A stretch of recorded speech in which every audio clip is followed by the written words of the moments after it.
पीना है। अभी 100 में से 75% लोग लगभग यही नहीं जानते कि भूख होती क्या है। थोड़ा सा लगा कि पेट खाली है, अरे लाओ भाई कुछ है, नहीं मिला तो समोसा ही मिल गया। आजकल तो गली गली चलते फिरते समोसा और पकौड़ी पकौड़ी चाट की दुकानें लगी। भूख लगती ही नहीं, खा लिया, फिर डॉक्टर के पास जाते, डॉक्टर साहब भूख नहीं लग रही है। अरे भैया भूख तुमने लगने ही नहीं दी, तुमने भूख ही मार दी अपनी। शरीर को अभ्यास हो गया भूख ना लगने का। थोड़ा थोड़ा खाना क्या होता है, शरीर का अभ्यास बन गया तो भूख का पता नहीं, तो क्या होगा, धीरे धीरे शरीर को भूख लगनी बंद हो जाएगी। तो जब भूख लगे तो एकदम ऐसी भूख लगे कि वह प्राण निकल जाएंगे।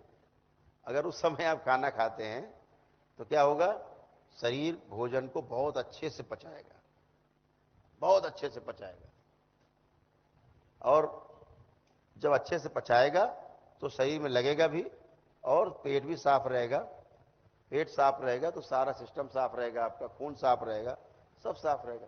तो भोजन तभी करें जब भूख लगी। घड़ी ना देखी कि यार 1 बजे भोजन का टाइम है, 1:30 बजे। घड़ी देख के भोजन करने वालों को कब्ज रहता है, और भूख देख करके भोजन करने वालों को हमेशा आनंद रहता है। भूख लगती तो भूख लगे तो खाना खाओ।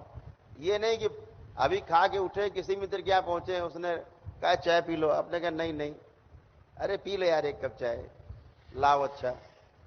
अब साथ में नमकीन आ गई, कुछ पकौड़ी कौड़ी आ गई, वो भी आपने जीव ली 1-2, और चाय वाय पी ली।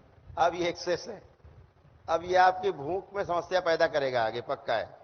बिना भूख के आपने खाया, बिना भूख के खाना, बिना भूख के पीना, ये केवल रोग पैदा करते हैं शरीर के। और बिना निद्रा के सोना मानसिक रोग पैदा करता है। नींद नहीं आ रही, फिर भी लेट गए बिस्तर पे, अब लेटोगे तो चक्री चलेगी, फिर चक्री घूमना शुरू होगी। यही मानसिक रोग, आप विचारों को घना करते जाएंगे। तो जब भी चक्री का नंबर आए तो दरबार की तरफ ध्यान दो। क्या ध्यान देना है, कहां ध्यान टिकाना है अपना, अपने ऊपर। हम लेटे हैं और हमारा शरीर क्या कर रहा है, क्या सोच रहा है, सोच क्या रहा है। अभी आप ये सोचोगे कि भाई एक सोचने वाला है, दूसरा नजर रखने वाला है, दूसरा कहां से आ गया, है तो एक ही, चेतना तो एक ही है, ध्यान तो एक ही जगह हो सकता है, 2 जगह हो नहीं सकता। तो सोचने वाला कौन, और सोच जो रहा है उसके ऊपर नजर रखने वाला कौन, कि भैया गलत क्यों सोच रहे हो, अच्छा अच्छा सोचो, ये कौन है, ये कहां से आ गया। तो ये आता है, आपके ही अंदर मौजूद है, जीवन में आपके क्रियाओं के रूप में मौजूद है। कौन सी क्रियाएं हैं, जीवन की जो 10 क्रियाएं हैं मुख्य, उसमें से एक क्रिया है, उसका नाम है वृत्ति। उसका नाम है वृत्ति, जिसको आप बार बार कहते हो पुनरावृत्ति कहते हैं। तो वृत्ति जो है कैसी है, जीवन का एक भाग है। आत्मा, बुद्धि, चित्त, वृत्ति और मन, ऐसे 5 चीजें। मन के ऊपर वृत्ति की दृष्टि बनी रहती है, वृत्ति के ऊपर चित्त की दृष्टि बनी रहती है, चित्त के ऊपर बुद्धि की दृष्टि बनी रहती है, और बुद्धि के ऊपर आत्मा की दृष्टि बनी ही रहती। इसीलिए आपको क्या सही है क्या गलत है इसका पहले से पता रहता है, करने में फेल हो जाते हैं, जो होगा देखा जाएगा, कर डालो। लेकिन दृष्टि बनी हुई है, इसीलिए आप देख पा रहे हो सब। तो मन जब भागता है, उसको पकड़ के लाने वाला, हम कहते हैं भाई ध्यान करो, पता लगे बंबई पहुंच गए। तो किसने देखा बंबई पहुंच गए आपके अंदर, तो वृत्ति ने, ये नजर रखती है। तो देखा और फिर आप तुरंत आ जाते हो, मन तो चोर है, अरे देख लिया, फिर वापस आ गए, यही वर्तमान में आ गए। तो वृत्ति क्या करती है, आपको वर्तमान में बार बार खींच के लाती है, और वर्तमान में रहना ही ध्यान है। इसके लिए आवश्यक नहीं कि आप आसन और मुद्रा लगा के बैठ जाएं, उठे ना 10 घंटे।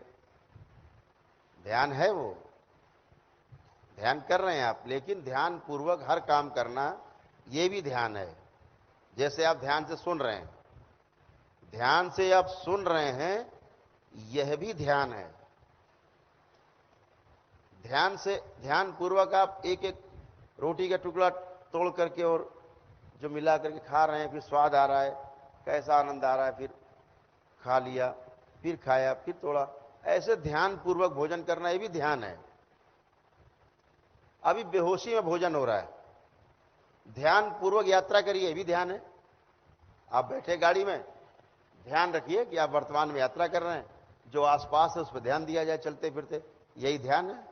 इसके लिए मुद्रा लगा के आंख बंद करने की आवश्यकता नहीं, चलते फिरते, देखते सुनते, ध्यान से सुना जाए, ध्यान पूर्वक देखा जाए, है ना, यही ध्यान है। तो भूतकाल में चले जाना, भविष्य में उड़ जाना, ये क्या है? ये केवल अपनी एनर्जी को नष्ट करना है। ठीक है, संसार में उड़ान भरना है तो भूतकाल से आपको पीड़ा मिलेगी मिलेगी,